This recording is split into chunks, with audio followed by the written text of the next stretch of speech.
back to school. An uncertain year, We're very concerned about our health and our kids. one unlike any other.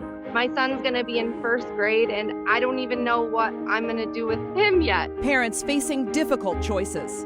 Is it going to be virtual? Is it going to be in person? Is it going to be in person and then switch to virtual? Deep concerns. We have lost parents. I am holding a keychain of one of our teachers that died from COVID. And frustrations. I cannot see how it's going to work for me. Students facing a different world when they head back to school. We'll be adding a lot of sanitation stations, a large portion of plastic shields and sneeze guards. Tonight, we're taking action, getting answers, and bringing you crucial information to help you make fact-based choices to get your family safely back to school.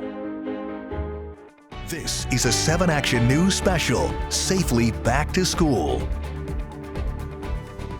Good evening and thank you for joining us. I'm Dave Llewellyn. And I'm Glenda Lewis. So many factors to consider as we enter these final weeks of summer. Many of us parents still have big questions about the start of the school year. Yeah, these are important questions to be sure. They surround the health and safety and education of our children. 7 Action News has a team of reporters digging for answers. Everything from precautions in the classroom, learning from home, keeping your kids safe, and dealing with the added stress of the pandemic. We begin, though, with children heading back to the classroom this fall. Many will see big changes at their schools if they're in session for in-person learning. 7 Action News reporter Jen Shantz takes us inside one high school that's navigating how to reopen safely. Rochester High School has a student population of around 1,700. It's unclear right now just how many will be back in person come fall, but those who do return won't have access to a locker. They're also not going to be using a traditional drinking fountain, and hallway traffic, that'll be different too.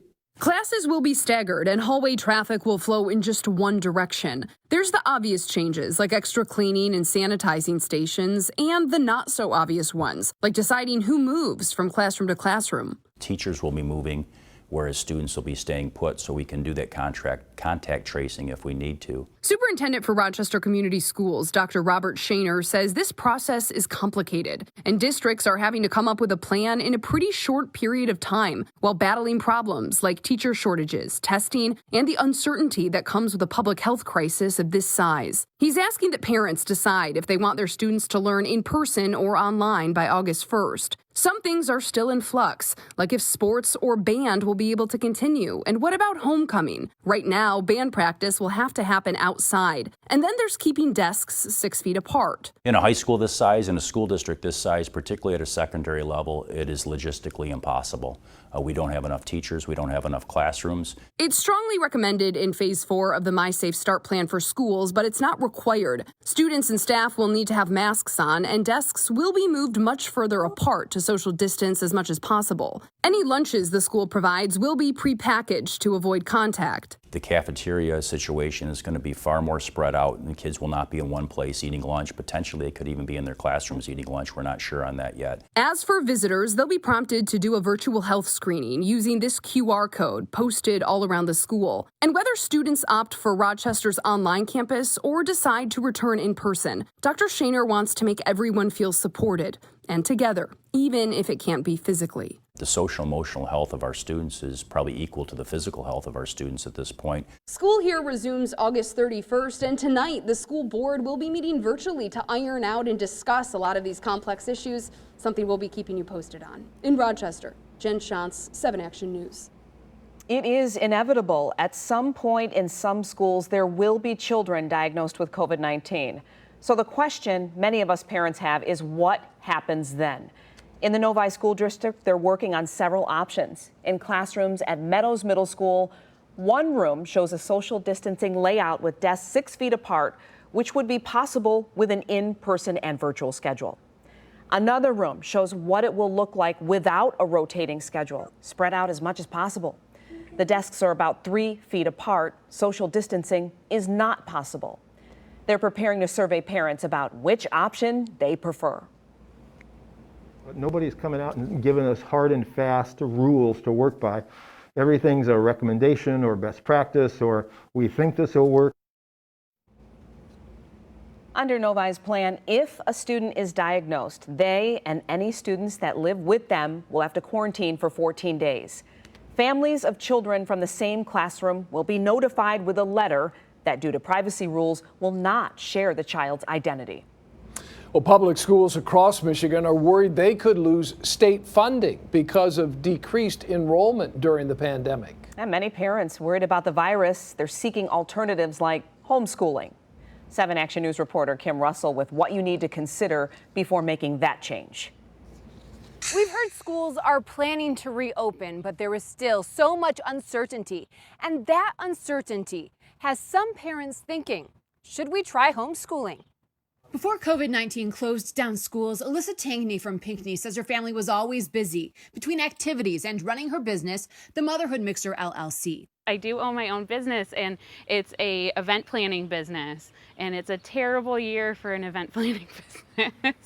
Despite the challenges, she has valued having more time with her children. It's been lots of fun with just my family. Her oldest, 6.5-year-old Addie Tangney, loves school, but is worried about returning. We really like seeing our grandma and grandpa. If you went to school, would you be worried about getting grandma and grandpa sick? Yeah. And then when the chaos of is it going to be virtual? Is it going to be in person? Is it going to be in person and then switch to virtual? We just kind of said we don't want to deal with that. So this fall, Alyssa Tangney says she will homeschool her children. I'm really excited doing it, and I like my family, and I like playing with my brothers and sisters a lot. We do have quite a few families who this is their very first year with us, and they're looking for some support. Heidi Pear is the assistant director of the Renaissance Homeschool Group in Farmington Hills. It offers classes and support. She has 2 warnings for parents. If your child is in high school and plans to return, you need to make sure your child follows a curriculum their school will accept credit for. And 2, don't try to replicate a classroom. In a school situation, they will be at school for 6 to 8 hours, but they're not getting one-on-one instruction. She says for some children, focused one-on-one instruction for less than 2 hours is enough to stay on track. The idea is to intentionally teach as you live. Your world is your classroom, right? So they're learning in everything that they're doing. Alyssa Tangney says she hopes it makes her family stronger. As much as I have such great memories from school, and I love our public school and the teachers and the job that the administration has done, it was just really nice to get my kids back. If you're considering homeschooling and would like to find support, we have links at our website, WXYZ.com. Kim Russell, 7 Action News.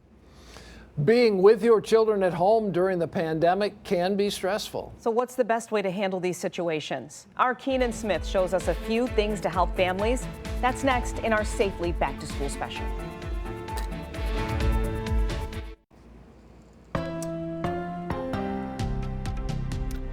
The countdown to school is on, but there are still a lot of unanswered questions. And while parents are concerned, no matter the age of the child, parents sending their kids to school for the first time face a special strain. Keenan Smith with more on what you can do. Well, that's right. And I spoke with the parent of an incoming kindergartner and an expert about how parents can handle stress as the first day of school gets closer, but answers remain elusive. The first day of school is a magical moment, a developmental milestone. But in 2020, parents sending their little ones to school for the first time face a special dilemma: keep them at home or send them to school during a pandemic. She's been looking forward to it. Ann Hahn lives in Gibraltar and is facing that tough choice. She's already had COVID-19 and is concerned about her daughter Emma and other family members catching the virus. Hahn says if she keeps Emma at home this school year, she'll make sure that first day is special. We'll still do our first day of school pictures, and we'll still make a big deal out of it. Dr. Rebecca Van Ness is a former school counselor and now an assistant professor at Oakland University. She says parents dealing with stress should first recognize the pressure from within. We want to be perfect. We want to do everything right. We want to be this great role model for our child. And to give yourself a little bit of a break. Also, there isn't just one right or wrong answer for sending a child back to school. The right solution will be different for every child. Van Ness says parents can reduce their stress by avoiding polarizing viewpoints. If we're, scrolling for hours on Facebook, if we're sort of getting into conspiracy theories, I think we can really start spiraling. Van Ness suggests staying with reputable news sources and understanding that the choices are more nuanced than just stay at home or go to school. You can actually relieve some of that pressure to make the right choice by choosing both. Every school in Michigan, to be exact, actually have virtual options. And it's essentially like having the ability to homeschool with your district's curriculum and support, so you're not alone. Ann Hahn says she still wants to hear more from the Gibraltar School District before she makes her final decision. I'm sad that she won't have that in-classroom experience if we go the homeschooling route, but at the same time, I want her to be safe. And that's the goal of both parents and school staff. Dr. Van Ness says it's important to know that a parent's stress can actually be transferred to the children. So it's important for you to manage your stress for the whole family to transition safely back to school. Keenan Smith, 7 Action News. Keenan, that fine line that we're all sitting on as parents. Thank you so much. Dr. Nandi joins us next with answers to your concerns about heading back to school. Everything from student infections, school policies, and wearing masks. That's next in our Safely Back to School special.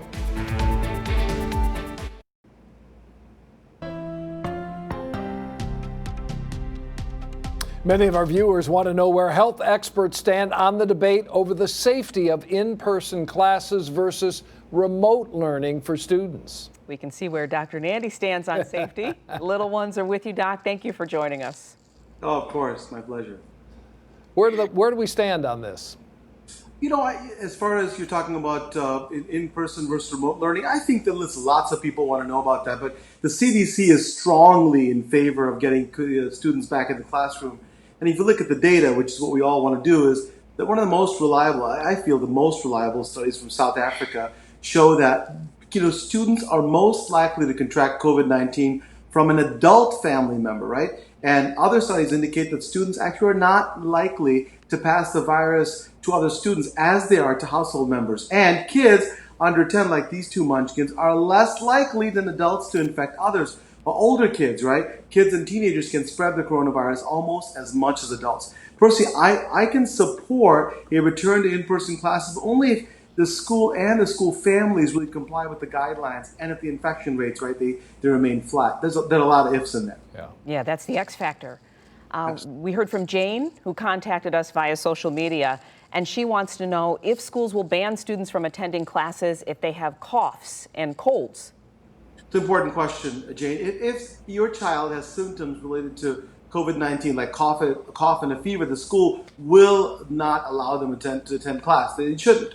You can have your child tested for COVID-19, and depending on the school's policy, if they're negative, they may be able to attend school in a couple of days. But the bottom line is what? If kids are sick, they shouldn't be in school anyway, right? Regardless of whether it's COVID or the flu or the cold. They are all contagious respiratory illnesses. You can't expect schools to diagnose the illnesses, and you shouldn't either. Just please keep them at home until they're feeling well. Crystal, doctor, feels it's unrealistic to think children will keep a mask on all day like yours are right there. She thinks teachers will spend more time remasking the kids than actually teaching them, and that's a concern. And here's what I'm doing. My point is that you can practice, right? It's not perfect. They were touching their mask right before we got on the air. Let's be honest. But it's our responsibility as parents to teach kids how to mask up, right? Let them practice a few weeks before school starts by wearing masks at home for extended periods of time. That's what I've been doing with my kids. Make it fun. Is this fun, Sean? Yes, it is, right? That's fun. Yeah. It's a lot of fun. And make sure the kids understand the importance of keeping the mask on around their friends to keep each other safe. Listen, you got to do whatever you need to teach them. And remember, you are your child's main role model. If you are wearing a mask and they see you, they'll be comfortable wearing one too. And we can get this done safely and keep infections down. Right, guys? Yeah. All right. I see smiles under that mask. That's right. You got your support team with you. As always, Dr. Nandi, we thank you for joining us tonight and wish you and those kids the best of health going forward. That's right. All right, Dave. So coming up next, a whole new way to go school shopping this year. Amira David with what you need to know when we come back.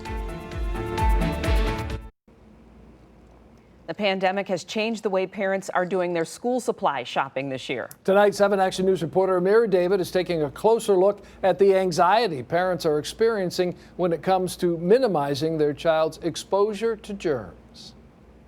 We spoke to one Metro Detroit mom who is frankly confused about what to buy for her daughter, as she still doesn't know whether she'll study from school or from home. But one thing is for sure, parents out there with kids that are heading back to school need to shop with safety top of mind. My anxiety is probably to a 10, not knowing what's going to happen. For Lisa Ortner, returning to work was hard. But the thought of her daughter returning to school has been even more nerve-wracking. My thoughts are very scary. The Southgate mom has concerns about safety, about her squeezed budget. The money factor of being a single parent with my kid going back to school, with the extra cost of masks, sanitation. And about the tools her rising second grader will need in an uncertain school year. Do I pick paper or do I pick mask and sanitation supplies? Lisa's anxiety shared by many parents across Metro Detroit, now forced to shop in a back-to-school season like no other. Number one, obviously, is the mask. If your child is physically heading back to school, educator Carrie Esterbrook says you need to stock up to mask up. Each child should have 3 to 5 reusable masks that can be switched out and washed. While wipes are quick and easy, soap and paper towel is a good alternative and in stock at most stores.